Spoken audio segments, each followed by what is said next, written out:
Hi friends, আসসালামু আলাইকুম। One spoon রেসিপিতে আপনাদের সবাইকে স্বাগত। আজকে আমি আপনাদের জন্য একটি তরকারি রেসিপি নিয়ে হাজির হয়েছি। বেগুন দিয়ে ইলিশ মাছ খেতে পছন্দ করেন না এমন কোনো বাঙালি নেই। আশা রাখি আমার আজকের রেসিপি আপনাদের ভালো লাগবে। তাহলে দেরি না করে শুরু করা যাক।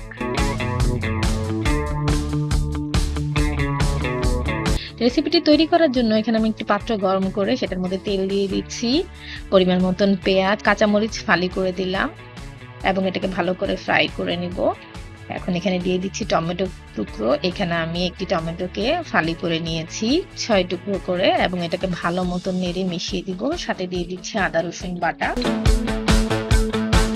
এরপর দিয়ে দিচ্ছি মশলা, পরিমাণগুলো আপনারা স্ক্রিনে পেয়ে যাবেন। এখানে আমি হলুদ, মরিচ, ধনিয়া গুঁড়া এবং জিরা গুঁড়া ব্যবহার করেছি, সাথে ইউজ করেছি লবণ। এখন একটু পানি দিয়ে এটাকে নেড়ে অপেক্ষা করব তেলটা উঠে আসার জন্য। এরপর দিয়ে দিচ্ছি ইলিশ মাছগুলো।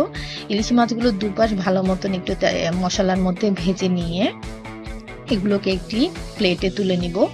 আমার রেসিপিগুলো যদি আপনাদের ভালো লেগে থাকে তাহলে অবশ্যই লাইক, কমেন্ট এবং শেয়ার করবেন এবং আমার ফেসবুকে ছবি তুলে শেয়ার করবেন।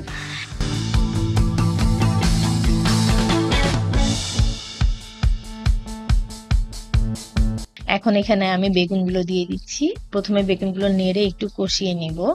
আমার চুলার ফ্লেমটা কিন্তু মিডিয়াম আঁচে আছে।